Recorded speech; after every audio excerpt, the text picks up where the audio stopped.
Welcome, Anneke. Hi, Phil. Thank you for joining us today. Allow me to introduce you.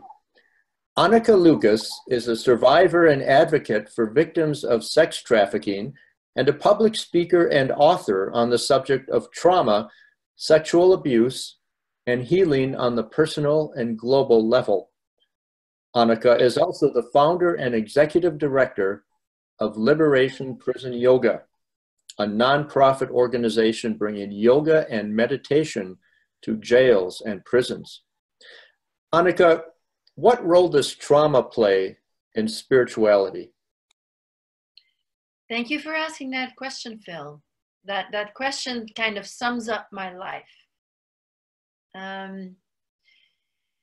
Trauma is a big part of my life, and I can say that I found the spiritual journey through it and the ultimate purpose, I think, for trauma.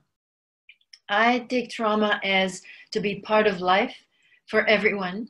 As some say, no one gets out alive. And I think the threat to the loss of the body is what causes trauma, and I think it's inevitable in life that there is going to be a threat to the loss of the body at some point. Now, depending on when or how this happens, this comes with a tremendous fear that is natural. The survival instinct is the strongest instinct to be alive.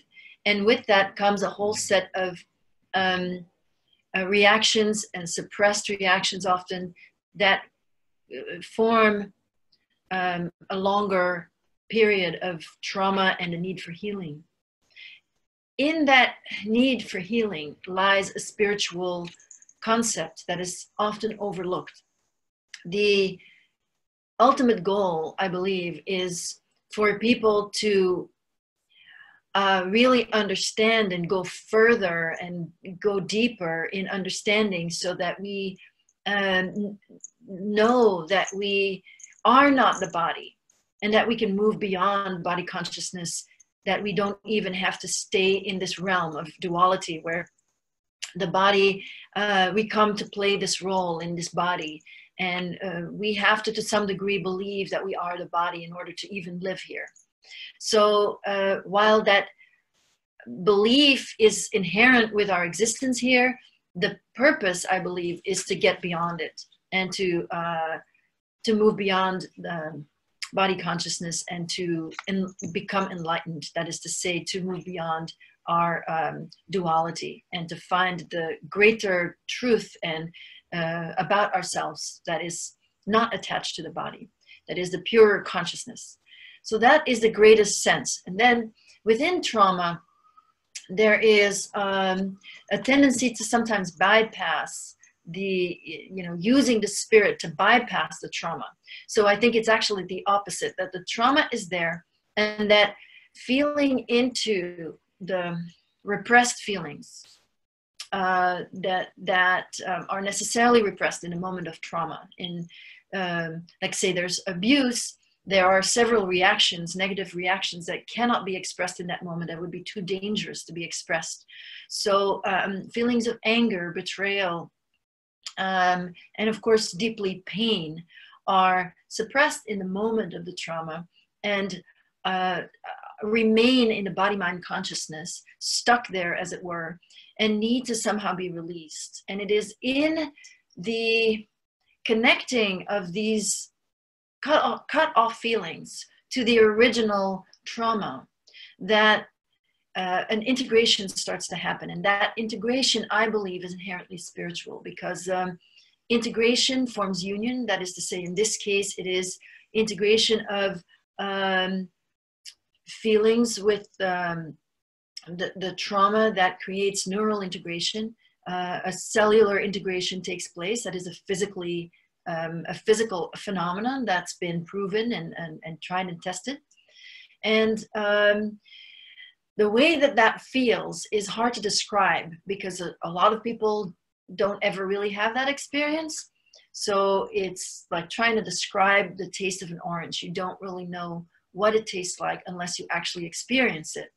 So the experience of neural integration connecting feelings to their original trauma creates an expansion, consciousness expansion. Now, in certain translations, feeling and consciousness are translated as the same word. And that is the Chidananda, the bliss through consciousness, bliss through feeling. They are actually the same.